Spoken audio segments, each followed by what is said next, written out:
Hi, what's your name? Marion Morris. Were you raised here in this church? Yes, I was. From And birth. from birth. So your parents were active in the church too? Yes. And what were your parents' names? John and Betty Bland. Were they the first ones in your family to be in the church, or? No, my grandparents and my aunt and several uncles. And what were their names? Floyd, Douglas, and Arabella. And their last name was Barry? Yes, Barry. And when did they settle in this area? Do you remember? No, I don't know.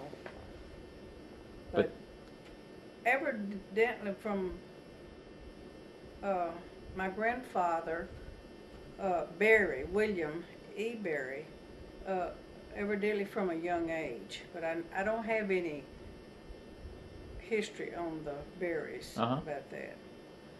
What are your earliest memories of the church? I guess when I was about 5 or 6 years old, more than likely, my mother was in the choir, and of course I went to Sunday school every Sunday.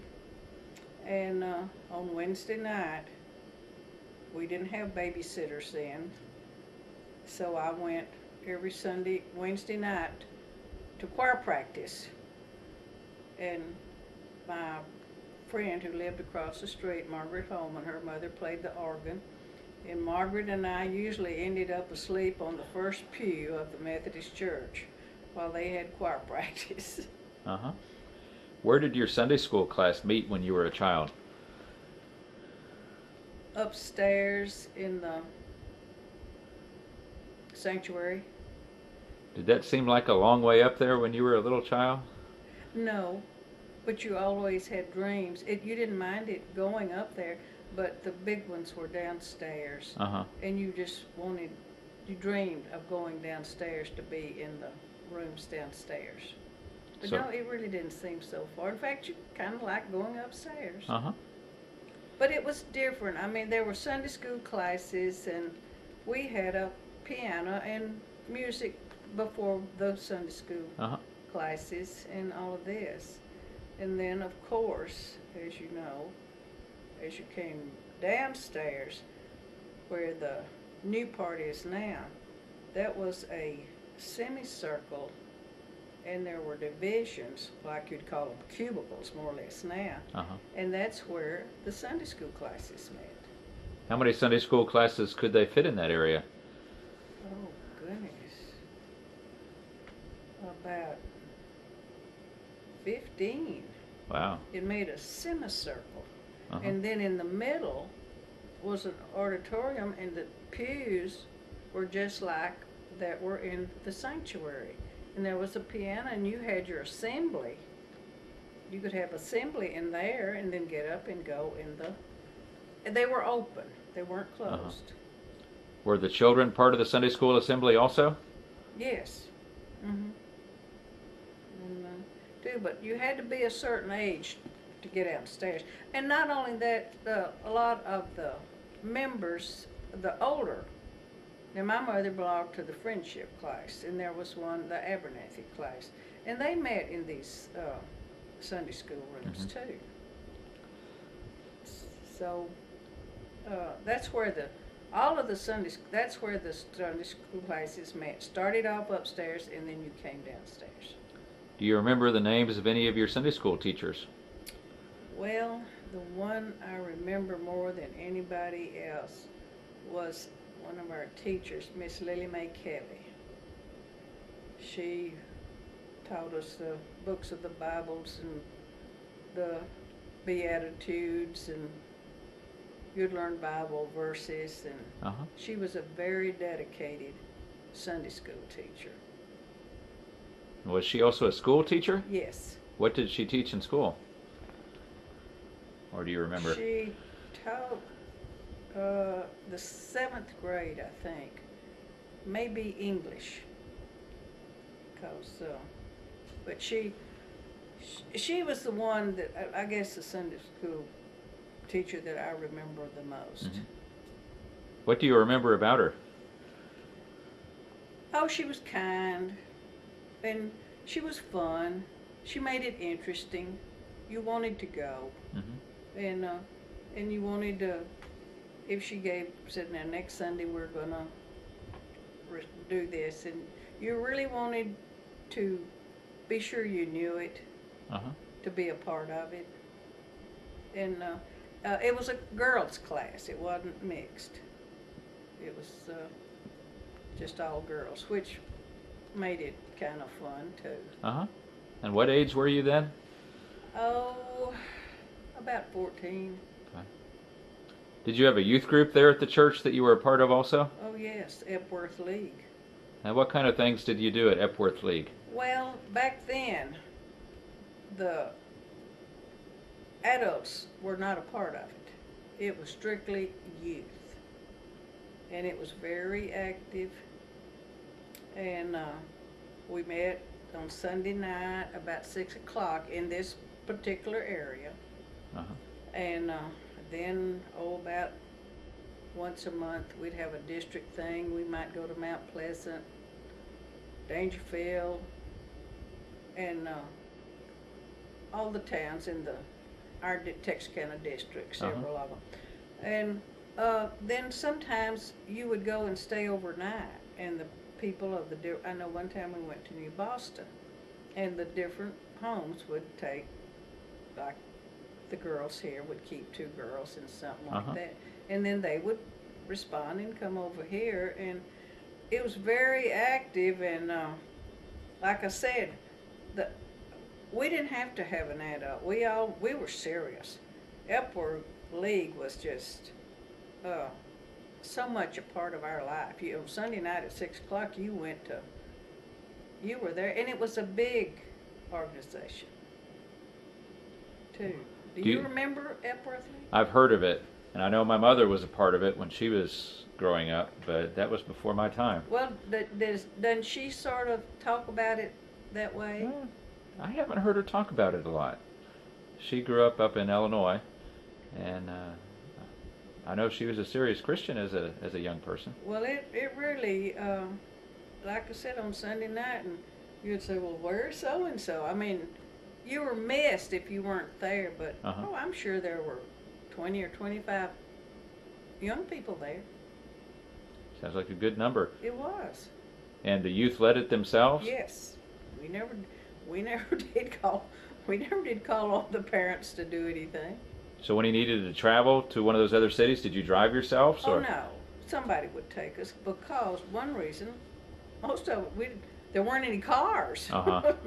We didn't have our own car, and we didn't have driver's license either. But somebody did take. We didn't have a church bus, but someone would take us and come get us. Too. But now Epworth League was a big factor in the people of my ages that went to church. Are there any people still in the church today that you remember going to Epworth League with? Joyce, Keith. Of course, she's older. They were older than we were. Annie Ruth. I mean, John Holman, who isn't in our church, but he went. They belonged to our church then, because his mother was the organist. And well, too, and so many of them have died that belong to Epworth League. Do you remember what year you joined the church? No, I don't. I thought about that, and like I said, that was such a part of my mother and daddy's life that I just went to church, and I can't even, I'm trying to think, I can't even remember the preacher. I've asked my brother, and he said, I can't remember when I joined the church. But we did. We just always went. Do you remember if when you joined it was a special occasion or a revival or something like that? Probably a revival. Because, oh gosh, we love the revivals. What did you like about the revivals? The music. So was the music something special at a revival? Well, out of the ordinary? I mean, the songs you sang, Since Jesus Came Into My Heart, and all those songs. And, of course, I love the music in the church anyway. And the choir was big, and everybody was singing. And then, of course, we'd always have a out-of-town preacher. And that was a big thing. Because the preacher stayed at the parsonage with the preacher and his wife. And then people signed up to have them for dinner. And of course, my mother and daddy had them, and you really think, oh, the preacher, they're coming to our house to eat dinner. At noon, they went to the Rotary Club, all the different clubs like that. But at night, they ate at people's houses. And people just, you didn't have to beg anybody to have, and they came to your house. You didn't go out to eat. And that was, I don't know, you just, we usually had 2 a year. How many days did a revival last in those days? I'm trying to think. I know a week. It seemed like sometimes 2 weeks, but goodness, that seems like a long time. And people came out every night to hear the preaching? Really did. And it was, too, and of course it was always an out-of-town preacher. And then as time came along, it was like 3 nights. Right. And sometimes the preachers would be young men that had been in our church. One of them's name was Reynolds, Wayne Reynolds, I think, who was very high in the Methodist Church. And he was raised here in Pittsburg? And I think down at Lafayette. Okay. And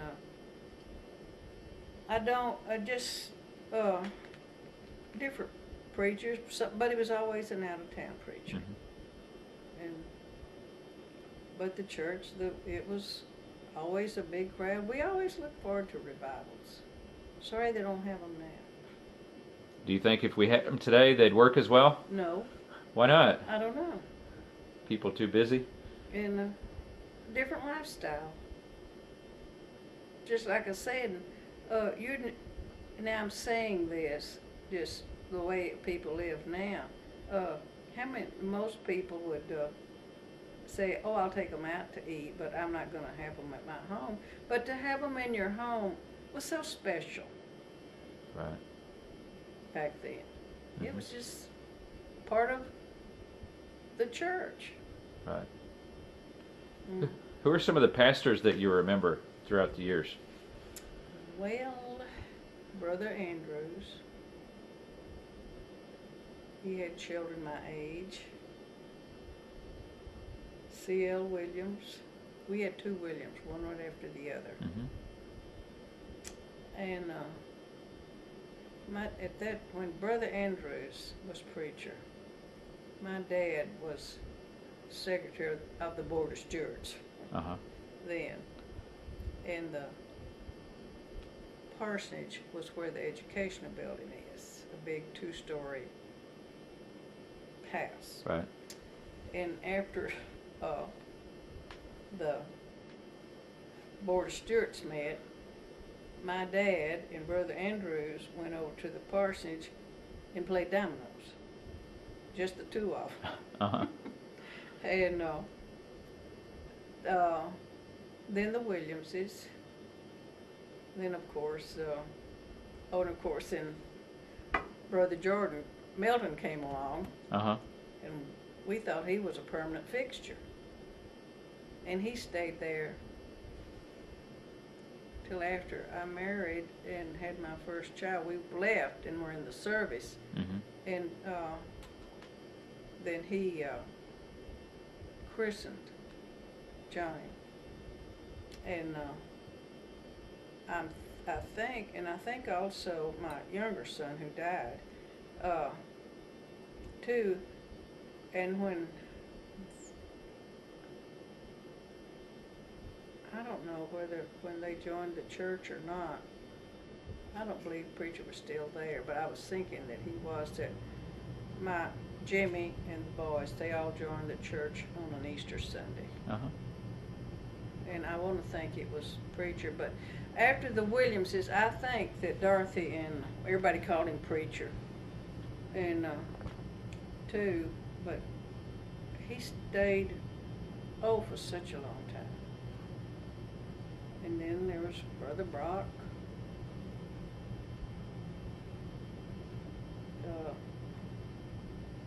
Jewel Strong. Uh-huh. Who else did we?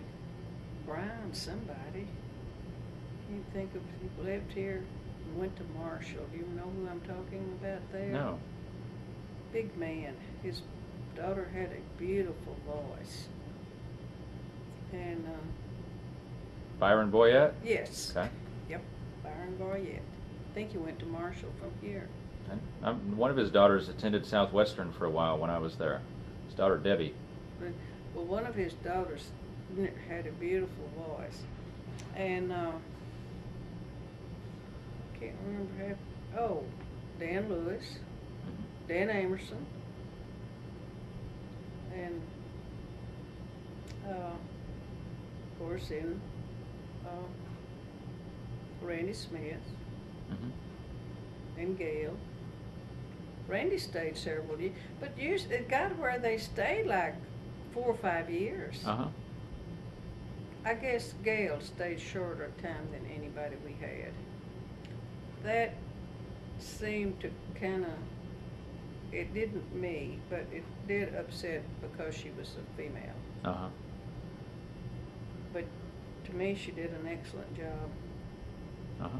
And but I don't think she stayed but 2 years. And then Ricky came, Mm-hmm. and then you.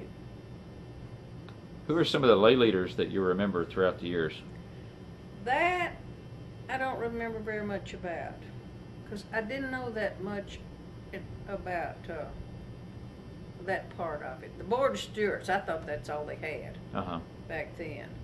These other like pastor parish things. Uh-huh. Back in the early days, it was just the Board of Stewards Uh-huh. and maybe the Board of Trustees. Well, what I'm getting at is who are some of the lay people that were strong leaders in the church?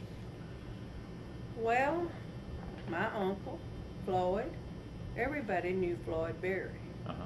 black and white. And Mr. Covey, Fred Covey, was real strong in the church. Let's see.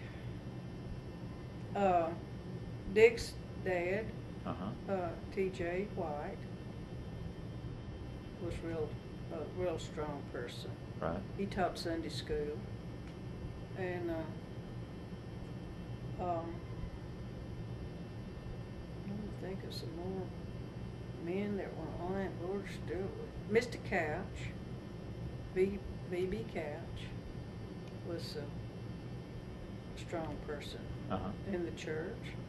Now my dad and Mr. Couch, that was back in the days when we had conference. They had conference like in Nacogdoches just for one day. Uh-huh. In the fall. And my dad and mother and Mr. and Miss Couch, they were going to conference. They went, of course, then when they changed to Houston for a week, they didn't go, but used to was down there, and if it's any place where it was like a Sunday, they went to conference. Do you remember that, them doing that? That was before my time. I know that. We but do you moved to remember- Texas in do you- the late 70s, Oh, you which didn't was after remember that. talking about that then? Having I've heard some conference? people talk about it. And too, but I mean, I knew you didn't remember it, but that's old Daddy and Mr. Couch. Now they were going to conference. But I'm trying to think of some more men that Brooks Hooten was a real strong person. He married Frances Stewart. Brooks Hooten was George Stewart's uncle by marriage. Okay. And they were very dedicated to the church. Mm-hmm. In fact, I want to say Brooks had an uncle, Caradine Hooten, who was a preacher who was pretty high up in the Methodists. Uh-huh. Brooks was from Dangerfield, and his uncle or something, so he had been raised in the Methodist Church. Of course, even before, which I can't remember the Holmans, but I don't remember John's grandfather, but they were big in the Methodist Right. Church. Too, but we had, I just have to stop and think. Now next week I can probably tell you some more of the people like that. What are some of the biggest changes you've seen in the church over the years? Well,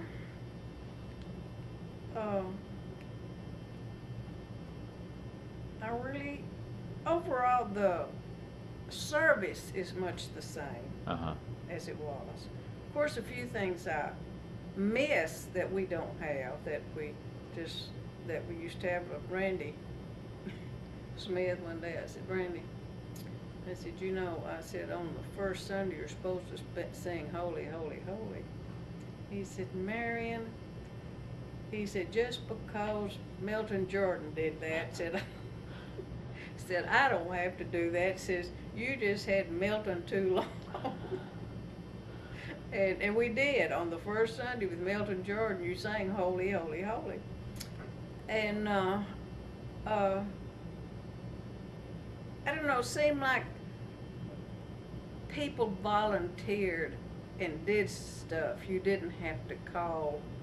And they'll say, well, I'm so busy, I'd like to, but I can't. Just like once a year, where Oscars is now, we had dinner on the grass in September. That was the biggest day. It was open.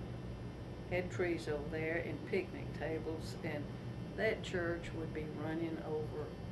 And food, homemade food, just every kind of food you could think of. And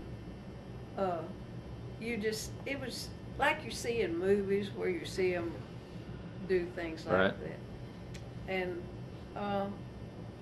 like I said, the choir, nobody was paid other than the preacher. And he didn't get much. But everybody just volunteered. And because they wanted to. Because we love that church.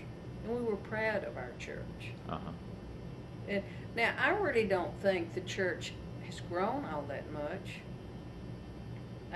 The crowds seem about the same to me. But now, of course, the change to me, Richard, is the people. I mean, I don't know them. I know them, but it's not like it used to when I went to church. You knew like the Howards, the Garretts, the Hootons, the Steegers, and you could look and, they're not there. No.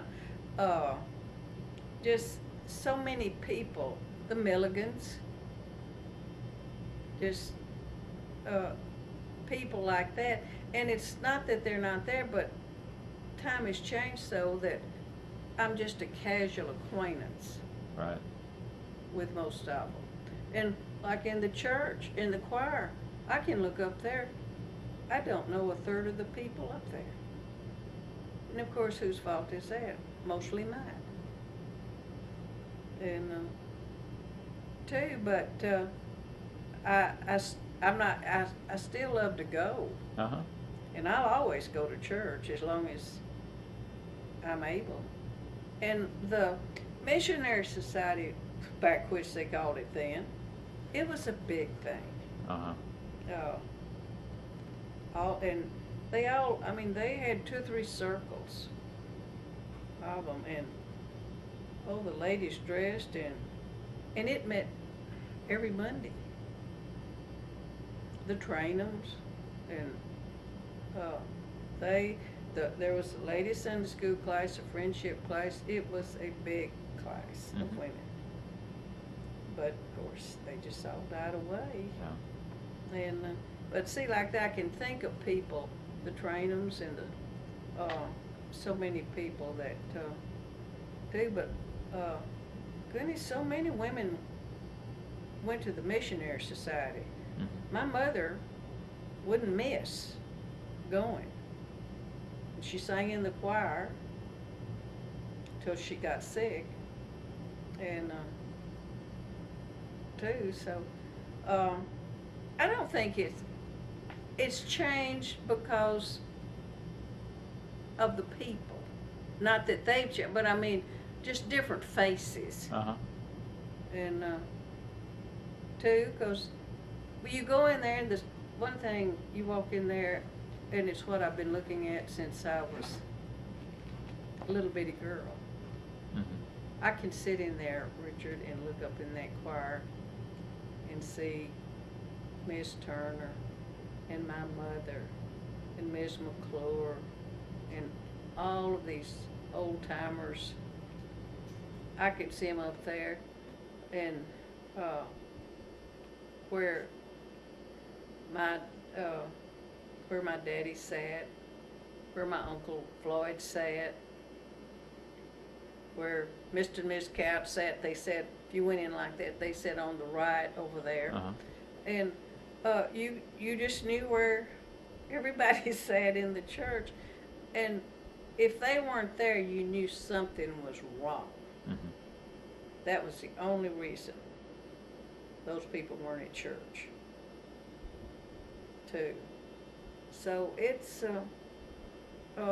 it has a lot of memories for me. Uh-huh. And I can just go in there and just sit and see all of these people. On Sunday morning, I can just sit there before you, and I can just look all over that church. And at one time, after my mother died, well, my dad came in the side door over there, where, if you're going out to go to the rock. Uh-huh.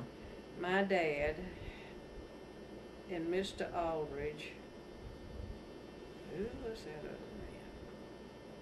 I can't think now who the third, but three of them sat over there. Mm-hmm. And if you didn't see, and Mr. Aldridge was nearly blind. I mean, he just walked around like this, was nearly blind, and my dad could not hear, he couldn't see too well. And he wanted to get out before the crowd did. So when they'd start singing the last song, and everybody in church would nearly start laughing, Daddy'd get up and say, well, gentlemen, I'll see y'all next Sunday. And get up, walk out that side door. Oh, I just wanted to crawl under the table.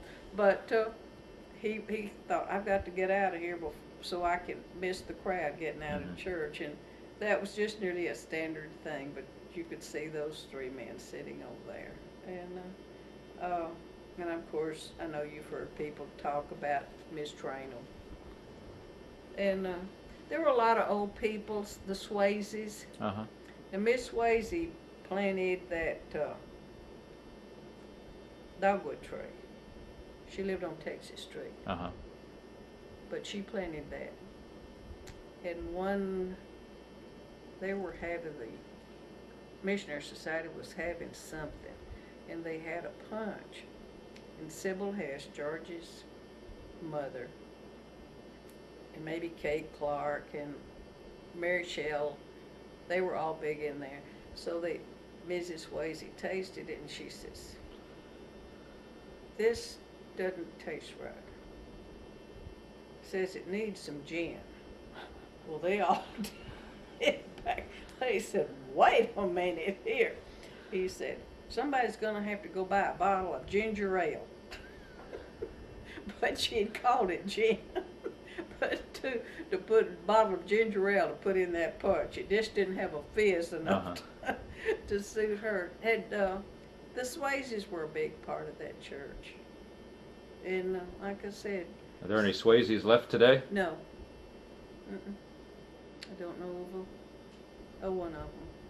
But they were big in the church, and of course, Mary Shell, Dave's 3 aunts. Uh-huh.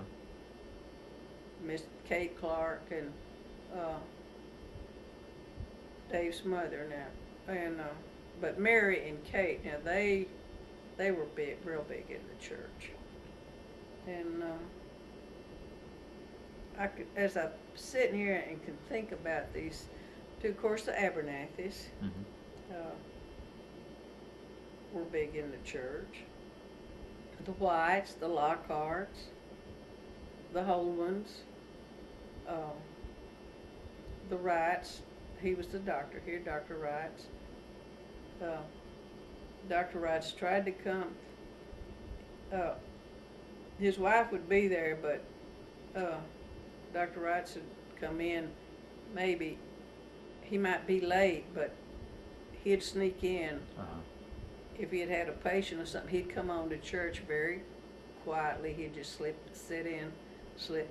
over there, and he couldn't help with the church, but I mean, physically, right, in person, but he gave a lot to the church. And they had 3 children, and they were all 3 active in that work. All of our children, they were real active in the Ellises, Mary John Ellis. They were big members of the church. But like I said, the main thing is that it was all loving stuff. Miss Winkle, after Miss Ada died, Miss Charles Winkle played the organ, and they paid her. And when the collection came back, she put it back in the collection plate. She never took a penny. She wasn't a Methodist, but I don't guess. But she came to choir practice, and she gave up her time, and she never took 1 penny from the church. And it was just a loving thing for them. And of course, I'm sure you see that now where I don't, because I'm not near as active as I used to be. And I guess age catches up with you, because I was talking with Beverly today about the Lord's Acre, and I says, I really wish I could do more like I did when they first started having it. But I probably could, but I don't. I just am. I get tired, but when I told her, I said, please call me, because I do want to help with it. Are we going to have it? In some form or other. Okay. And too, see, I did the first luncheon too, and it went over so well, or we were really pleased with it.